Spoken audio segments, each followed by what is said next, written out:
Agad na naging usap-usapan ang post ng aktor na si Aaron Villena na tila patama niya ito sa isang direktor na kung saan kamakailan lang naglabas umano ng reaksyon tungkol sa nangyayaring sexual harassment sa industriya ng showbiz.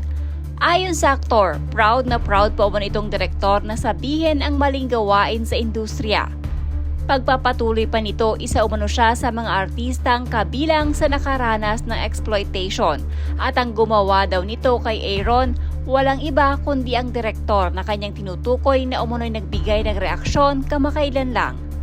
Tandang-tanda pa daw ni Aaron ang lahat ng ginawa sa kanya ng direktor nang pasukin siya sa CR nang lalagyan na siya ng plaster ng isa sa staff ng production.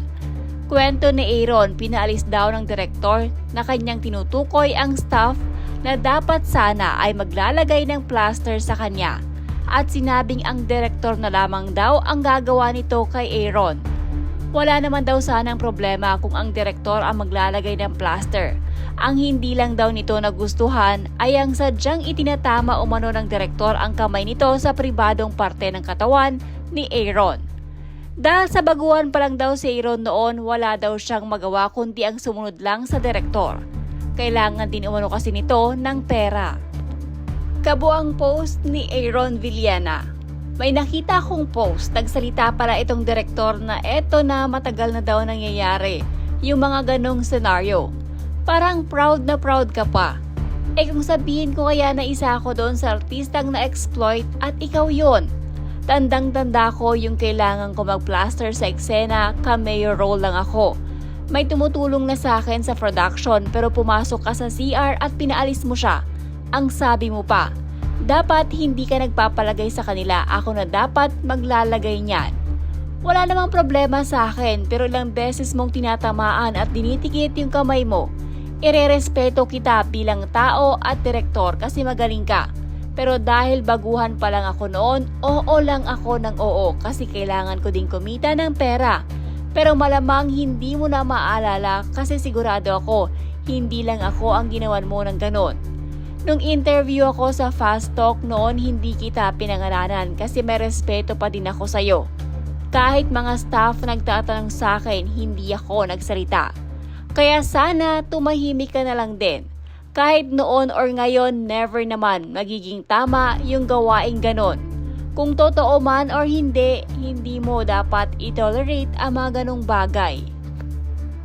Wala mang binanggit na pangalan si Aaron, ngunit iisa lang ang tinutukoy na direktor ng publiko na kung saan ay ilang araw pa lang naglabas ng kanyang komento hinggil sa usapin ngayon ng mga artista na nakaranas ng pang-aabuso ng mismong mga empleyado ng network kung saan sila nagtatrabaho. Ayon sa mga netizens ay wala umanong ibang tinutukoy si Aaron kundi ang direktor na si Direk Joel Lamangan. Wala daw kasing ibang direktor ang nagbigay ng komento hinggil sa issue ngayon ng mga celebrity. Base sa nalabas na article ng pep.ph, sinabi umano ni Direk Joel Lamangan nang hinga nila ito ng komento na matagal na di umano na may isyong pang-abuso sa mga artista, hindi lang daw talaga napupubliko. Ginagawang stepping stone daw ito ng ilang mga artista na gustong makilala kahit mga babae daw ay may ganitong nangyayari. Lalo na umano kung wala naman daw kakilala sa loob ng industriya ng showbiz. Noon pa meron ng ganon day, hindi lang nabubulgar, Diyos ko. Panahon pa ng kopong-kopong meron na yon, Diyos ko. Ilang mga artista na naging leading man at sumikat na nanggaling sa bading, ang dami. Ang dami na noon, Neng, hindi lang nabulgar, ngayon lang nabulgar, dati noon secret. Matagal na ang mga ganyan, luma na ang mga kasong yan, hindi naman yan bago. Meron na noon pa, Diyos ko, pati mga babae, sa TV industry, sa pelikula. Kasi stepping stone yan gusto mong makilala, gusto mong magka-project, so papatol ka, wala kang choice. Kasi pag wala ka namang pinangahawakan at wala ka namang mga kakilala, papatol ka kasi gusto mong magkaroon ng trabaho, gusto mong sumikat kahit papaano. It really takes just one person to be brave enough and take a stand to create a domino effect and fuel other victims and give them the courage to speak up as well. Hope these actors get justice. Malaki talaga impact ng internet at social media ngayon, lalo na kung malawak reach mo. Before kasi sa Diaryo TV mo pa malalaman tapos kakalat na lang through chismis ng mga kapitbahay. Ngayon, kahit introvert ka, makakasagap ka talaga ng chismis online kahit mapadan lang saglit sa feed mo. Buti talaga nagsasalita na sila.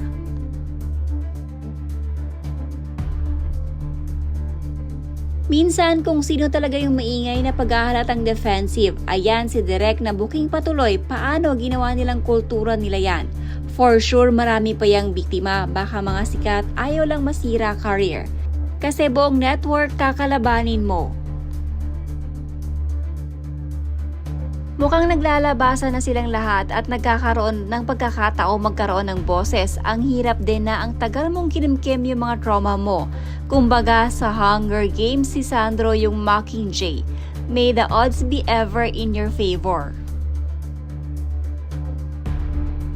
Sinimula ni Sandro, sana ay magsunod-sunod na ang lumantad. Feeling ko naman lahat ng pilit pinagtatakpan ang dumi ng showbiz ay involved sila sa exploitation na nangyayari. Example na lang ay sa Senado. Halata sa heightened emotions na baka pwede silang madawit, pero kung may choice lang sila and walang media na nakatutok, malamang ay di nila entertain yung nangyari. Kaso need din nila para magawan o mapulido ang batas. Grabe, parang kanina lang may nag-comment sa isang post dito sa sub ng statement ni Direk na baka kaya mininormalize niya ay dahil gawain din niya. Turns out na ganun nga talaga, kalakaran at isa siya sa promotor. It's sad for these actors na gusto lang naman sana magkaroon ng pangalan sa industriya ng showbiz pero kailangan pang makaranas ng mga At the same time, I believe we cannot just generalize this topic. Meron din siguro mga nag-artistang sumikat na aware sa ganyang kalakaran and they do it with full consent for their own advantage. Not victim blaming ha, pero may mga showbiz aspirants din siguro talagang sanay nang magbenta.